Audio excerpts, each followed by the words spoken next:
la bienvenida a esta sesión del Cuarto Congreso Internacional en Evaluación y Dirección Ética de Proyectos Públicos y Sociales, organizado por la Facultad de Estudios Superiores Aragón en la Universidad Nacional Autónoma de México, UNAM.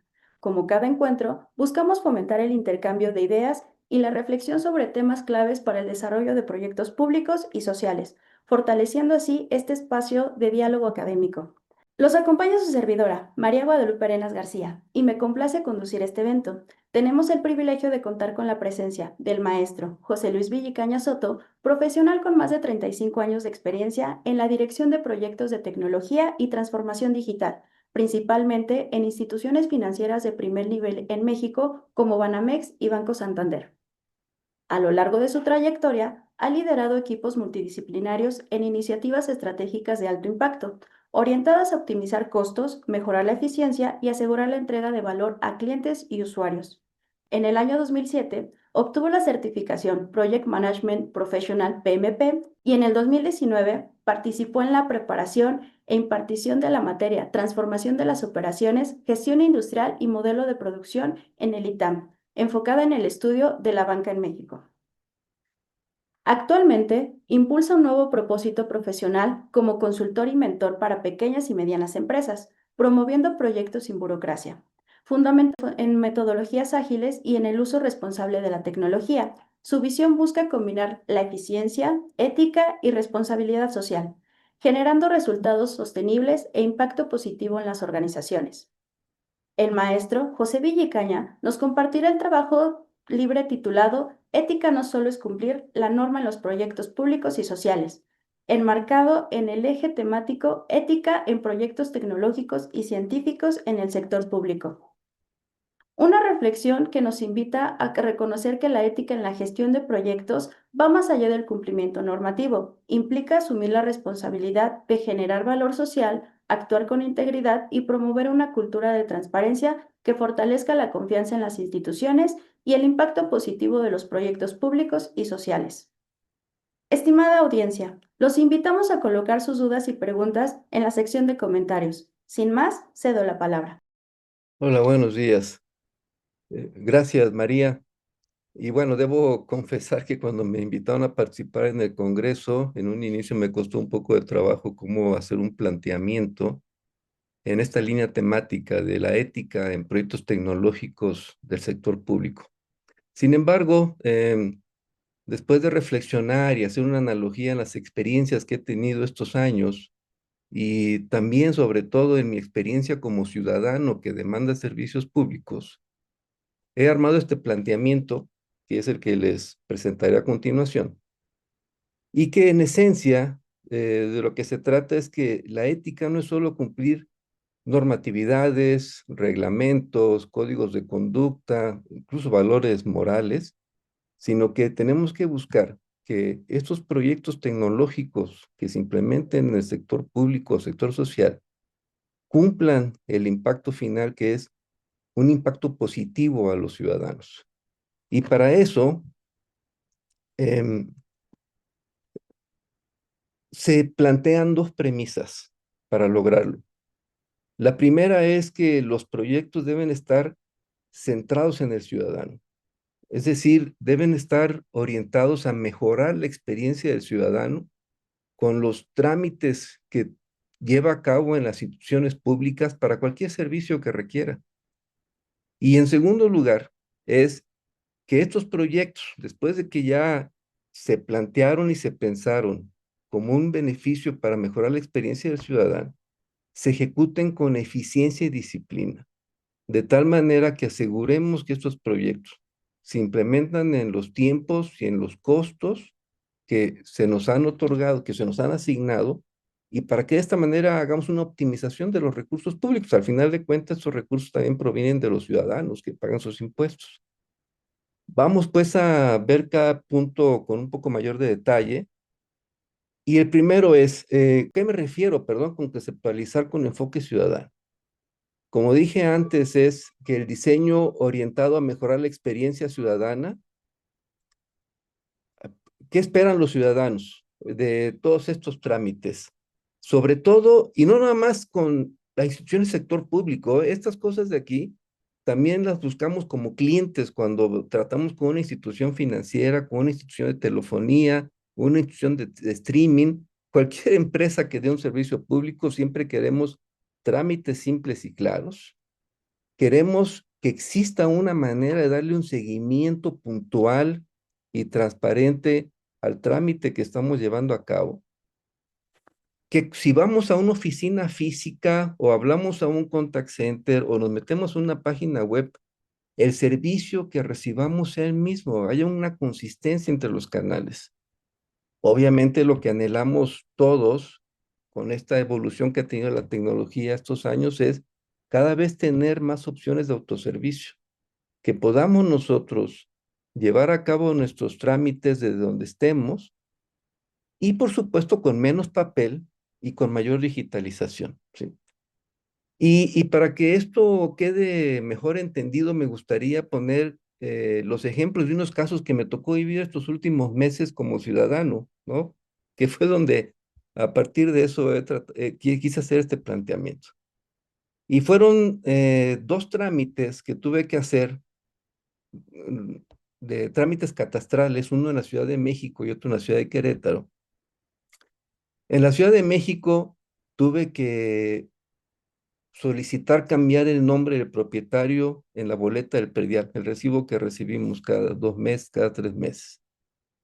Entonces, ingresé a la página de la entidad de la Ciudad de México, se empezó a ver muy bien porque me decía, aquí da tu alta tu cita, escoge cuándo quieres venir y sube los papeles, sube copia de la escritura, etcétera, etcétera. Entonces, pintaba muy bien, dije, "Ah, caray, qué bueno, ya no voy a necesitar estar yendo a la oficina, ¿no?". Pero a los 2 días empezaron los problemas. Me llamó un individuo, que no sé de dónde salió, que me decía que la oficina donde yo quería hacer el trámite estaba saturada, no tenía forma de atenderme, que iban a tardarse mucho, y que él amablemente me ofrecía ayudarme con el trámite en otra oficina, que nos podríamos ver en algún lugar, y iríamos a esa oficina para que él me ayudara. Obviamente eso a cualquiera nos da desconfianza, y no lo acepté. Pero aquí empieza el primer problema, cómo nuestros datos se pierden o cómo nuestros datos se van a personas que pueden hacer un uso indebido de los mismos y estamos sujetos a un posible fraude. Al siguiente día ya me pusieron la cita en la oficina, o sea, esto obviamente tenía otras intenciones, me dieron la cita, acudí a la Ciudad de México. Y hasta eso, ahí llegando a la oficina, muy bien, todo muy ordenado, nos dirigieron a dónde deberíamos sentarnos, estaban bien señalizados los diferentes tipos de trámite, con sillas para que estuviéramos todos cómodos. Y cuando me tocó mi turno, que fue en la hora correcta, la señorita que me atendió muy bien, todo muy amable, la verdad es que buen servicio, y me dijo que en 2 meses quedaría resuelto. Pasaron 3 meses, seguía sin aparecer el nombre correcto en el recibo del predial. Y aquí empezó otra odisea, tratar de saber qué había sucedido. Llamaba yo al teléfono que venía allí, en ese teléfono me decían que no podían hacer nada, que tenía que hablar a la oficina donde había ido, y fue imposible contactar esa oficina, no contestaban los teléfonos. Em, Traté de mandar correos electrónicos, no se pudo, y prácticamente lo que me estaban obligando a hacer es volver a iniciar el trámite, volver a meter los papeles, y pues digo, esas son las cosas que como ciudadanos nos frustran, ¿sí? Y al final tuve que usar lo que hacemos muchos de nosotros con las redes sociales que están tan famosas. Me metí a la página de Facebook, de esta institución pública del servicio, del registro de la propiedad, de catastral, perdón, y en una publicación que habían hecho que estaban mejorando su servicio, que todo estaba más eficiente, pues allí puse mi queja y pues sí funcionó. Al siguiente día alguien me contactó, me pidió los datos y se arregló el asunto, ¿sí? Pero fue no de la manera ortodoxa como debió haber sido.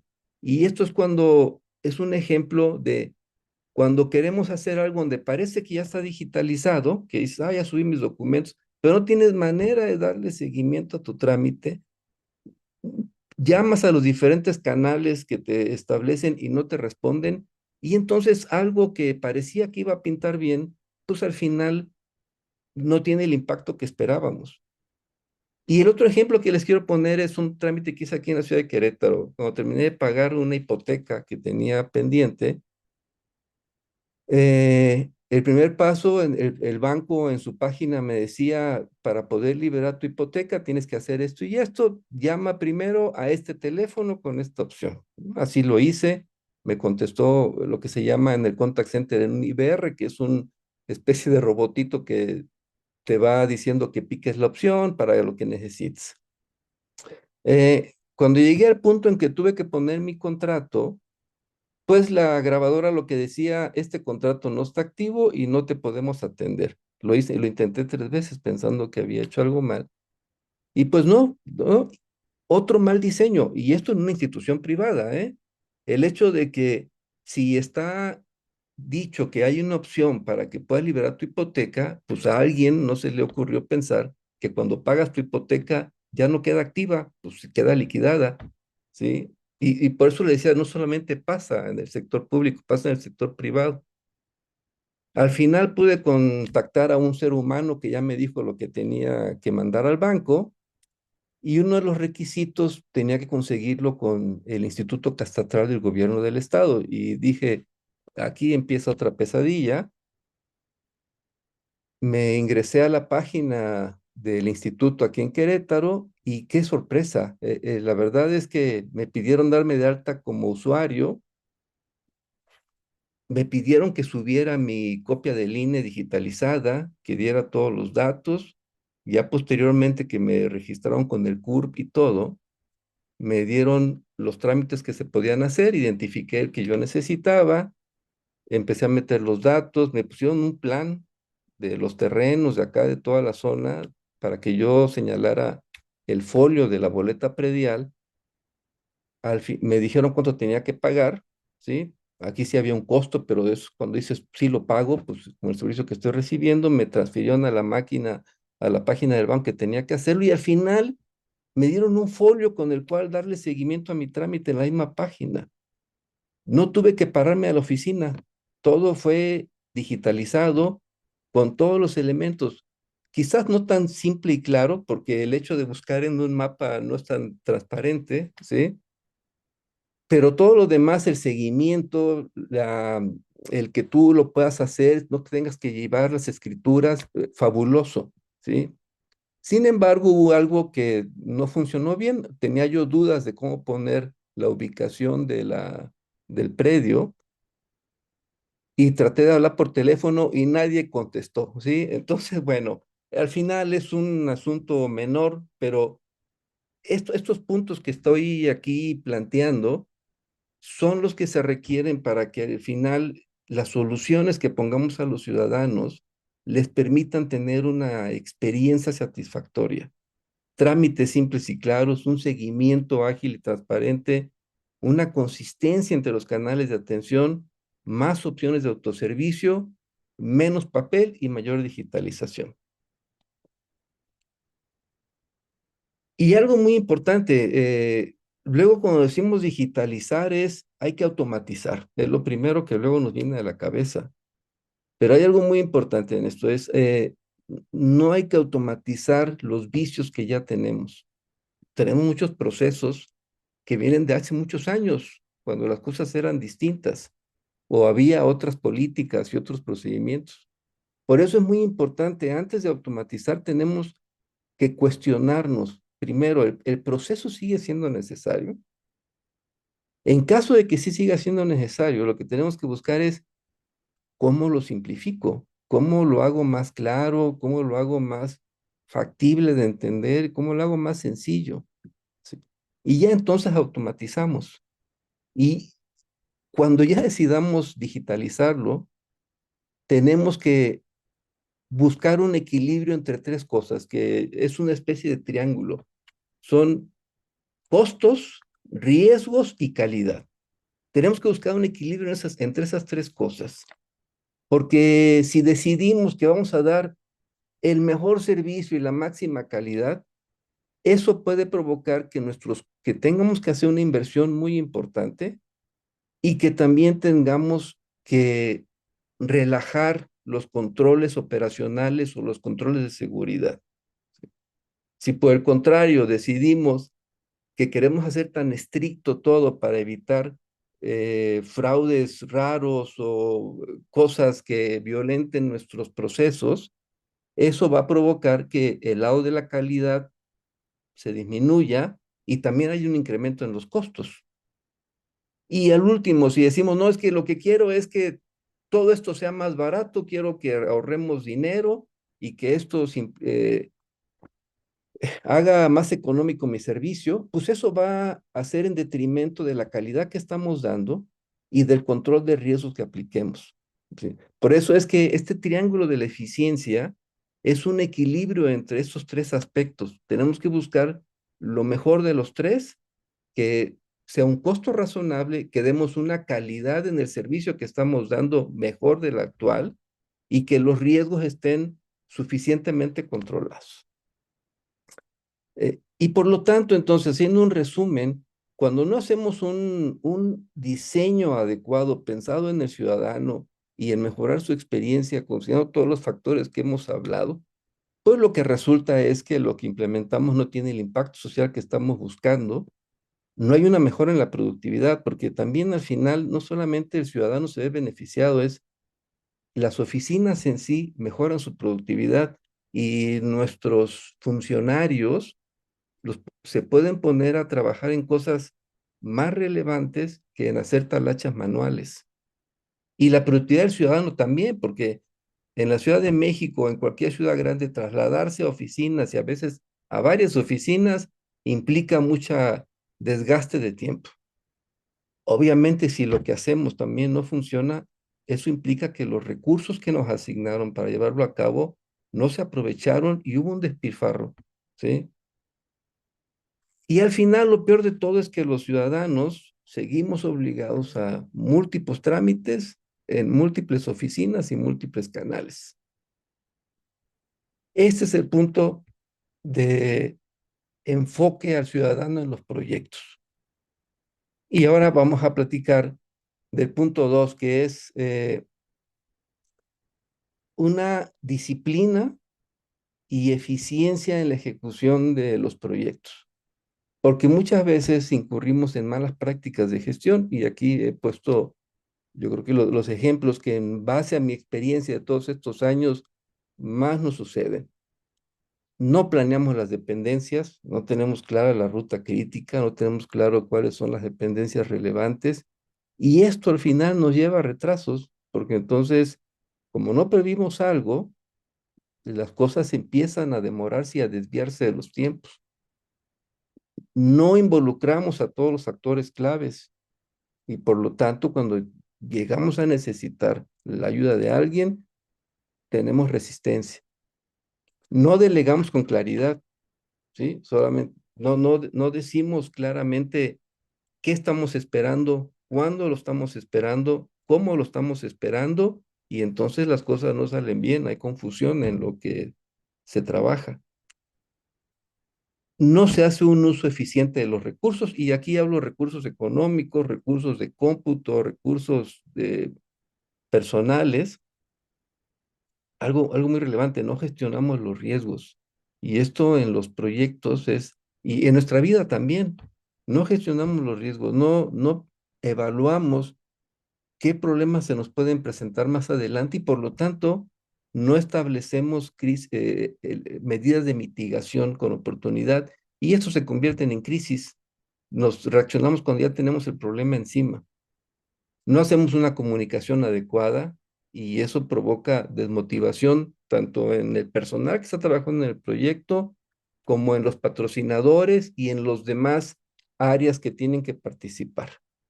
Y al final, lo que resulta son entregas de baja calidad, que provoca retrabajos o que lo que hicimos no tiene el mejor uso que habíamos pensado, hay que volver a hacerlo y es nuevamente iterar en un uso no óptimo de los recursos que nos han asignado. Por lo tanto, aquí le llamo yo planear y ejecutar con enfoque ético. ¿sí? Y lo que planteo es que, en primer lugar, hay que implementar con disciplina y eficacia, ¿sí? Hay que buscar prever, tener nuestra ruta crítica, tener muy claras los riesgos con los que nos vamos a enfrentar, que los recursos humanos que nos van a ayudar todos estén a bordo, ¿sí?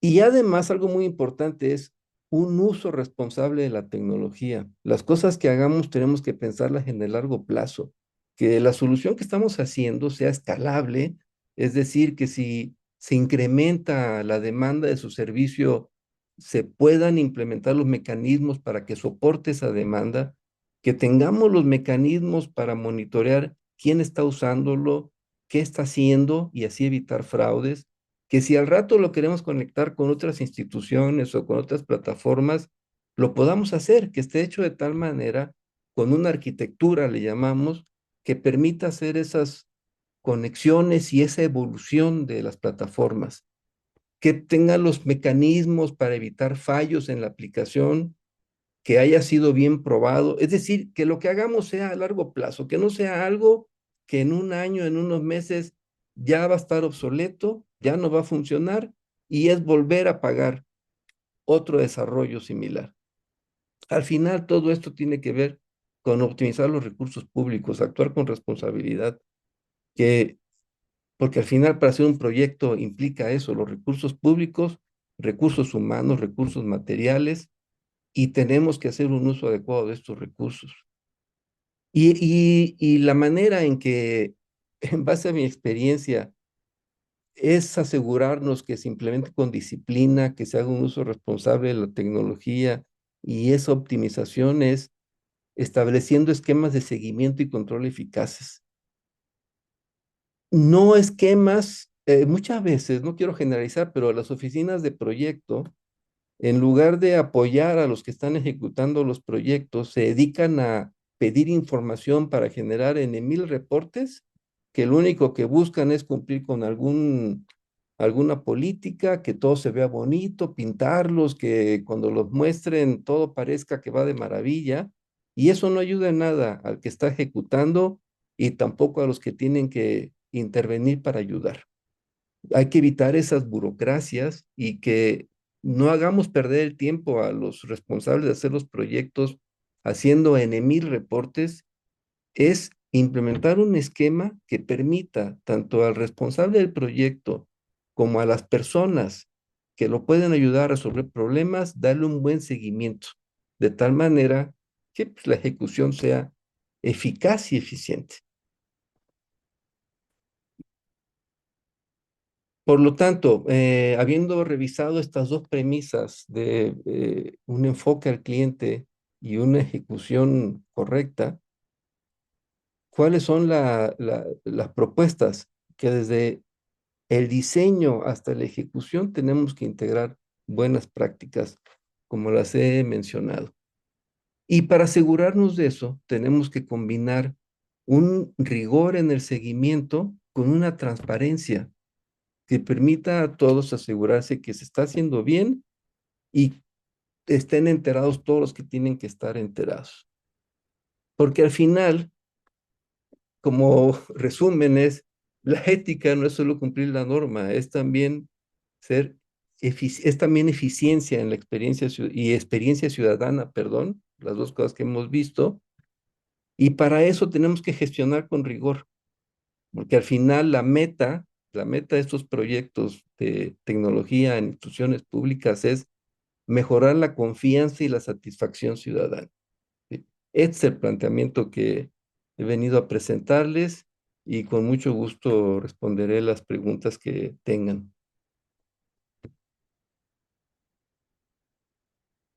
Gracias.